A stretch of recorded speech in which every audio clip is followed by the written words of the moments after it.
Hello, hello, hello. I hope you're having a really good day. Today we're going to take a look at Arsenal's game against Crystal Palace and we're going to see how the formations were, how the players played, what is the take from that game, and how we're going to address the transfer targets from Arsenal and Crystal Palace. We're going to start with a quick recap of the game. It's right after the game has ended. As you can see, Brentford and Nottingham Forest hasn't yet played, but today I wouldn't be able to reflect on that game. I will do that for tomorrow's video. So today is going to be only focused around Arsenal and Crystal Palace. Martinelli scored twice at the end of the game.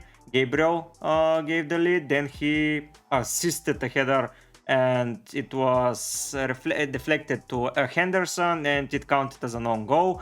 Trossard scored and 5 different players assisted. On goal from Henderson. Raya made 5 saves, so it wasn't as not easy, because it was an easy win for Arsenal, but it wasn't without a threat to their clean sheet to say.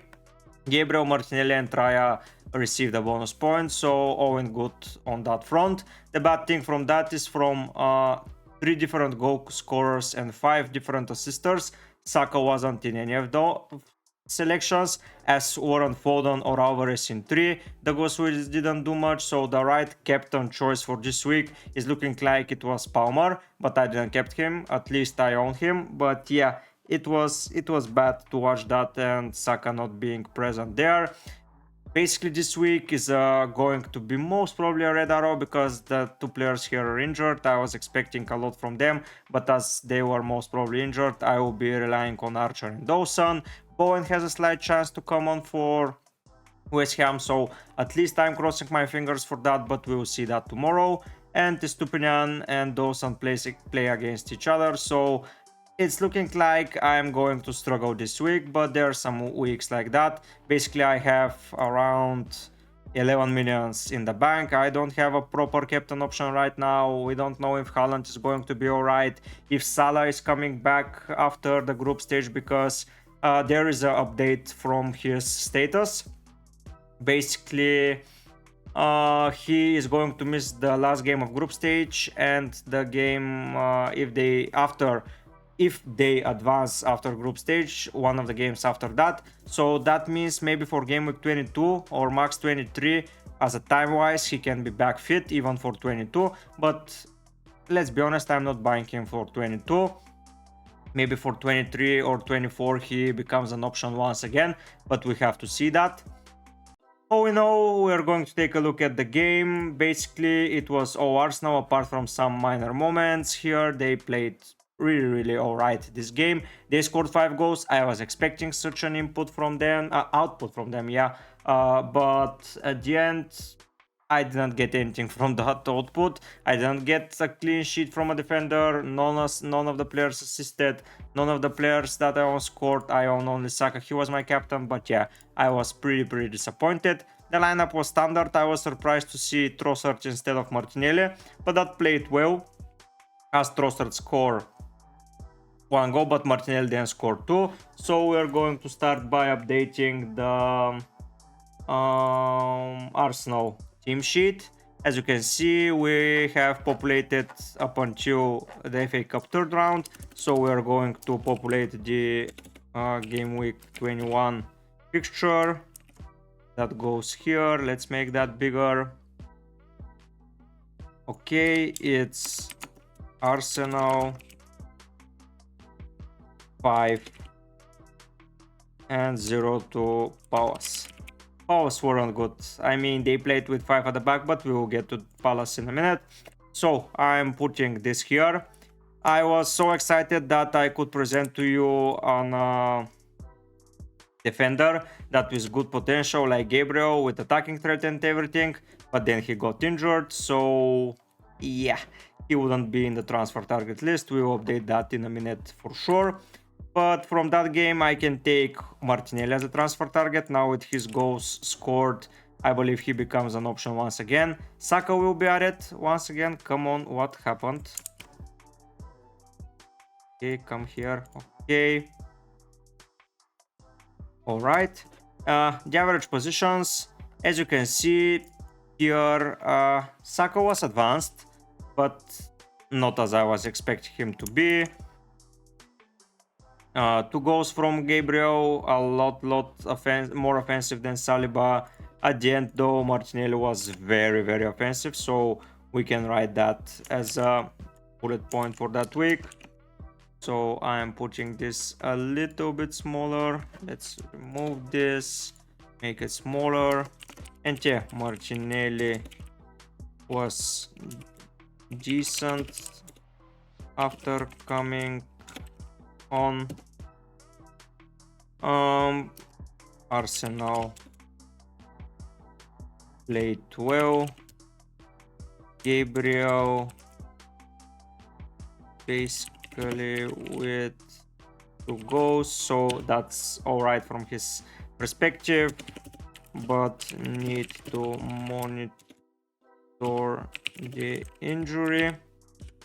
And that's it, we will update it later if he is injured. So Smith-Rowe came on, Jorginho came on, Kivior came on, so we have to see who is going to play instead of Maguire, but yeah, we will have to look at it because they don't have a game in Carabao, they don't have a game in the FA Cup, so from now on it's just updates from Arteta.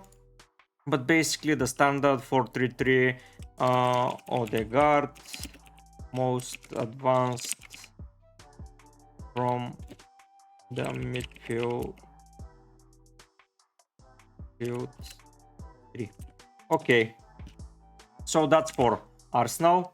Let's go and see Palace. They dropped out of the FA Cup as well, so it's only for them Prem now on. So Gameweek 21, we go here, let's make that smaller. Okay, so it's Arsenal 5-0 to Palace. Palace were shocking. Once again, they played 3-5-2-ish, but they weren't up to par. It's just not their formation. I don't see them playing pretty well with that formation. Edward wasn't present as a starter.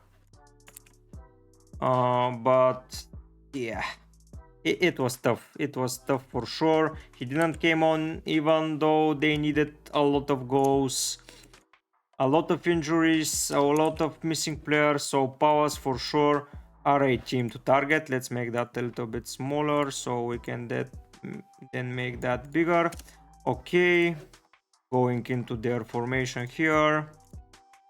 Yeah, as you can see, they were defending a lot, but this time they were 5-2-3, so they weren't 3-5-2, they were 5-3-2, sorry. And Schlupp was playing as a winger. I didn't enjoy how they played for sure. So yeah, I'm going to put that as an input. A 5-2-3 formation. They were runner, didn't work.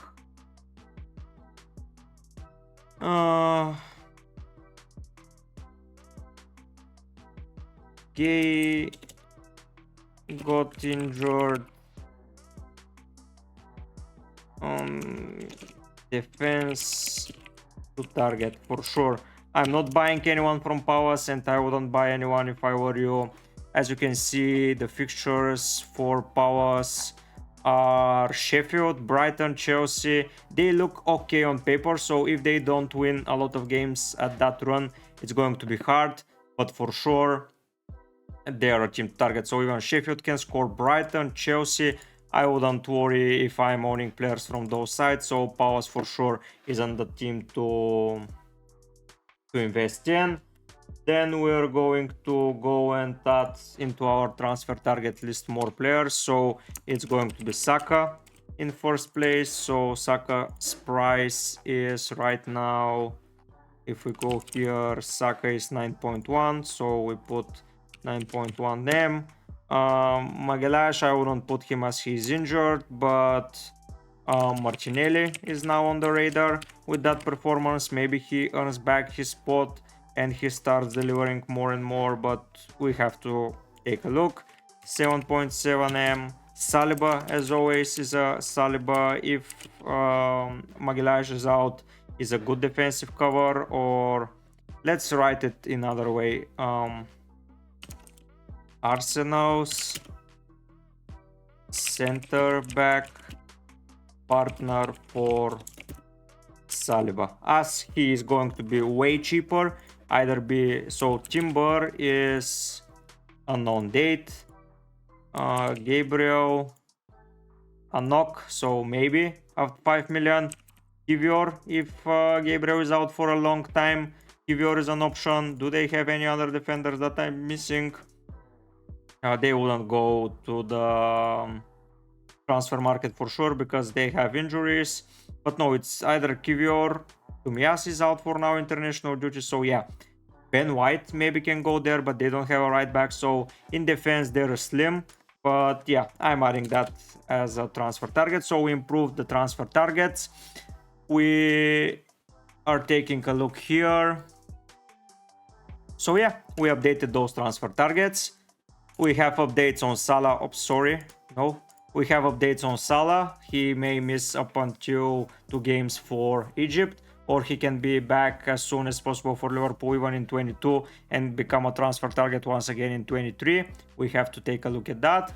And I believe that covers everything that I wanted to share with you today. I'm sorry that today is a little bit of a shorter video, but I needed to go out in the evening and I wouldn't be able to prepare a proper video, and I don't want to put just something to Scrabble. So yeah, I wanted to update you on that game. Tomorrow we'll see 3 games: Brentford, Nottingham Forest, Sheffield, West Ham, and Bournemouth, Liverpool will be on our focus. We'll see if Trent is playing or even on the bench, or some other updates from those games. We'll see if Bowen is fit or Archer is going to come on his place.